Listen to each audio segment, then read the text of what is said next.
बड़ा महत्वपूर्ण मुद्दा था, आंध्र प्रदेश से आया था और मुद्दा ये था कि एक शख्स जो हैं वो क्रिश्चियन बन गए थे, ईसाई बन गए थे और पहले वो अनुसूचित जाति से संबंधित थे, लेकिन फिर उन्होंने हाई कोर्ट में जाकर कहा कि उनको जो अनुसूचित जाति यानी एससी है उनके जो लाभ मिलते हैं वो मिलने चाहिए। हाई कोर्ट ने इससे इनकार कर दिया। मामला देश की सबसे बड़ी सुप्रीम कोर्ट अदालत सुप्रीम कोर्ट में आ गया और सुप्रीम कोर्ट ने भी हाई कोर्ट के फैसले कर रोक लगा दी और कहा कि हिंदुइज़्म यानी हिंदुत्व, सिखिज़्म और बौद्ध धर्म के अलावा अगर कोई किसी दूसरे धर्म में जाता है तो फिर उसको अनुसूचित जाति का दर्जा नहीं दिया जा सकता है। बहुत ये सेटल लॉ है, लेकिन सुप्रीम कोर्ट ने एक बार फिर इस कानून की अहम तरीके से व्याख्या की है और उसकी जो याचिका है खारिज कर दी और कहा है कि उनको एससी एक्ट के तहत जो संरक्षण होता है वो भी नहीं दिया जा सकता। हमारे साथ सुप्रीम कोर्ट में बहुत सालों से प्रैक्टिस कर रहे देवव्रत साहब हैं। सर, आप बताइए, इस आम लोगों को समझाइए कि सुप्रीम कोर्ट क्या मायने इस पूरे केस के। देखिए, ये तो जैसा आपने बताया कि सेटल लॉ है पहले से ही कि अगर आप इस हिंदुइज़्म से किसी और रिलीजन में कन्वर्ट हो जाते हैं तो आपको जो SC/ST एक्ट है उसका फ़ायदा नहीं मिलेगा। साधारण शब्दों में यही है।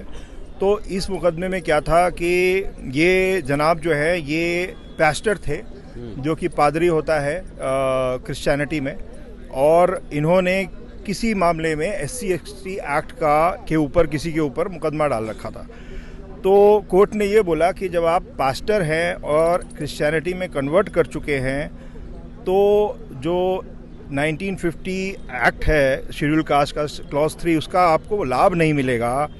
आप यहाँ से जो हिंदुइज़्म में शेड्यूल कास्ट होती हैं आप उसमें नहीं फॉल करते हैं, उसमें आप नहीं आते हैं और इसलिए आपको SC/ST एक्ट का फ़ायदा नहीं मिलेगा, आपको शेड्यूल कास्ट नहीं माना जा सकता है और इसलिए आपके ये जो मुकदमा आपने दायर किया है इसको खारिज किया है उन्होंने। तो मेरे ख्याल से ये पुराना एक जो आदेश था उसको उन्होंने फॉलो किया है और जैसा मैंने बताया 1950 क्लॉज 3 का भी उन्होंने पालन करते हुए ये ऑर्डर दिया है, जो कि बिल्कुल सही है, क्योंकि जब आप किसी दूसरे रिलीजन में कन्वर्ट हो जाते हैं तो उस रिलीजन में जैसे कि क्रिश्चियनिटी की बात की गई है, वहाँ पे क्रिश्चियनिटी बिल्कुल साफ करती है कि भाई हमारे यहाँ कोई जात पात नहीं है, कोई ऊंच नीच नहीं है। तो जब ऊंच नीच नहीं है, जात पात नहीं है, तो शेड्यूल कास्ट का आपको फ़ायदा कैसे मिलेगा? और इसलिए सब बराबर हैं। तब आप एक बार जब दूसरे रिलीजन में जाकर के उसका फ़ायदा आपने उठा लिया तो आप ये नहीं कह सकते कि हम शेड्यूल कास्ट है। हाँ, शेड्यूल ट्राइब में कुछ एक्सेप्शंस हैं जो और मुकदमों में कोर्ट ने इसको क्लियर किया है। शेड्यूल कास्ट में कभी भी आपको इसका लाभ नहीं मिल सकता। तो मेरे ख्याल से बिल्कुल सीधा सीधा है कि क्लॉज 3 के एक्सेप्शंस में आप नहीं आएंगे, इसलिए आपको इसका लाभ नहीं मिलेगा। तो साफ तौर पर सेटल लॉ तो था, लेकिन देखिए ना, मुकदमा तो चला ही, पहले हाई कोर्ट में चला, फिर सुप्रीम कोर्ट को एक बार फिर से बताना पड़ा। तो यहाँ पर कानून तो बहुत सारे हैं, सेटल लॉ है, लेकिन केस तो इसी के तरीके से आते हैं। लेकिन यहाँ पर उन्होंने जिक्र किया है हिंदुइज्म के साथ साथ सिखिज़्म का और बौद्धिज़्म का, उसका क्या मतलब है? नहीं, सिखिज़्म बौद्धिज़्म जो है ये एक्सेप्शंस में लाया गया था कि अगर आप सिखिज़्म या बौद्धिज़्म को फॉलो करते हैं तो उसमें क्लॉज 3 में आपको एग्जेम्पशन मिलेगा, लेकिन उसके अलावा नहीं मिलेगा। देखिए, मामला ये है कि जो SC/ST एक्ट है उसका बहुत दुरुपयोग होता है।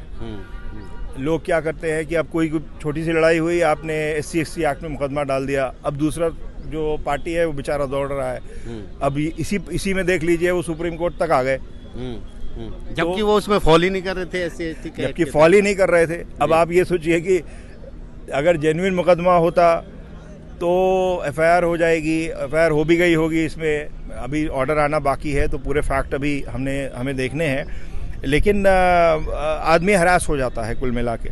लेकिन वो जो एक्ट है, जो SC/ST एक्ट बनाया गया है, वो उनके प्रोटेक्शन के लिए बनाया गया है कि अगर कोई किसी को जाति सूचक शब्द बोलता है और या किसी और तरीके से उसकी प्रताड़ना करता है तो उसमें अगर आप फॉल करते हैं तब SC/ST एक्ट का आप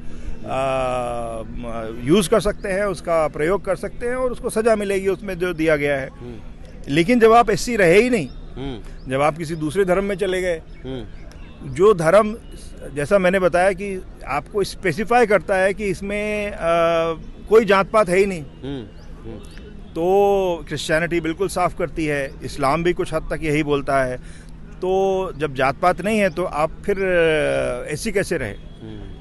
एसटी में जैसे बताया कि कुछ कैटेगरीज हैं जिसमें कि एक्सेप्शंस हैं, बट इसमें नहीं है, और इसी वजह से सुप्रीम कोर्ट ने पुराने पोजीशन को रीटरेट करते हुए इसको कॉश किया हुआ है, और मेरे हिसाब से बिल्कुल सही जजमेंट है। तो साफ तौर पर एक बड़ा फैसला है, असर एक बार फिर दूर तक जाएगा, और जो लोग इस तरीके के केस लेकर आते हैं बार बार अदालतों में, तो उनके लिए भी एक मिसाल है ये कि इस तरह के केस कितने टिक पाएंगे अदालतों में। नई दिल्ली से आशीष भार्गव, NDTV इंडिया।